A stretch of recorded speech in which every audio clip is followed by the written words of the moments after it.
คุณพ่อจะไปเล่นอยู่ไหนคุณจะพาจะพูดเนาะนี่พ่อไอ้หมอนพ่อเย็นพายตลาดเป็นล็อกนอนกัดดึงออกเลยพ่อดึงออกเลยพ่อตาหูบ่เอามาจะใส่อาหารโอ้ยมาใส่กระสอบแล้วก็ใส่ถุงตัวนี้เก็บเอาเก็บเอาไปที่ใส่กระดาษรถที่โอ้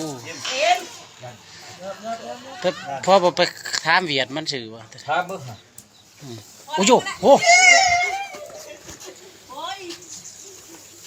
โหไล่โอ้ตอนพ่อจับเฮ้ยตัวนี้งามเลยนี่ไทยแม่นี่โอ้มันยกได้นี่งามเลยนี่ของแท้อย่าเข้าไปไกลมันบ่นั่นบ่พ่อส่งให้ได้เด้อ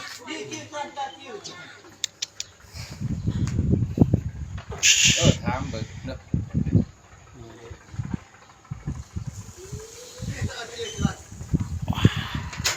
เสื้อมันเอาเนาะเอ้ยโอ้ย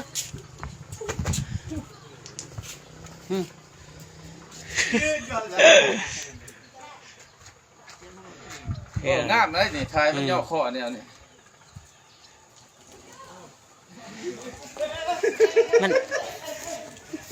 มันไปบ่ไหวปานใดเนาะงูนี่เนาะ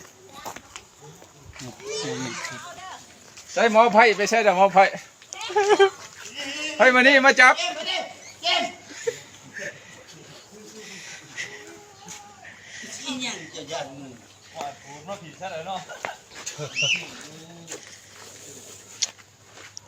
เนี่ยเนาะโ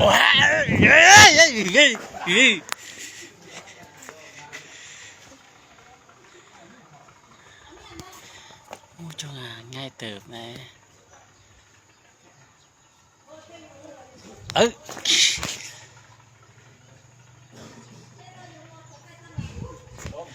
ตบอันนั้นดักไฟเอาหัวนะท้องเนาะตบบ่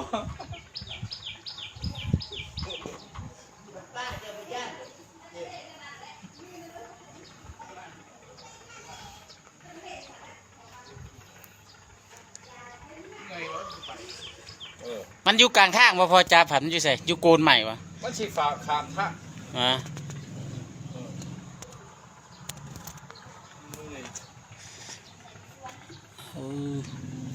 นี่นั่นน่ะตัวเย็นกันนะ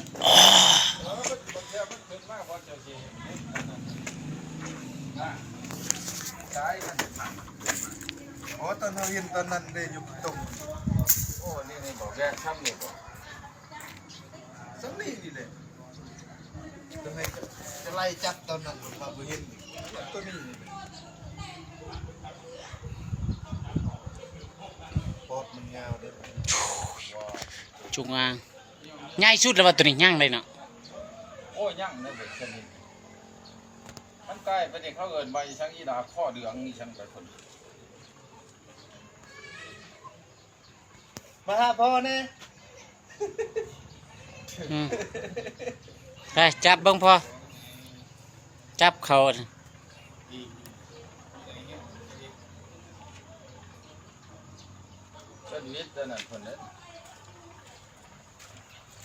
มันเมื่อยเนาะ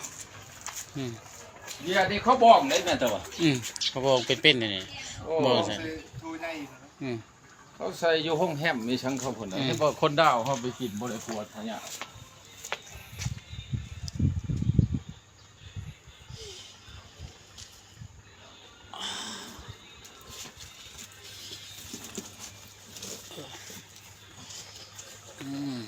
เขาเลย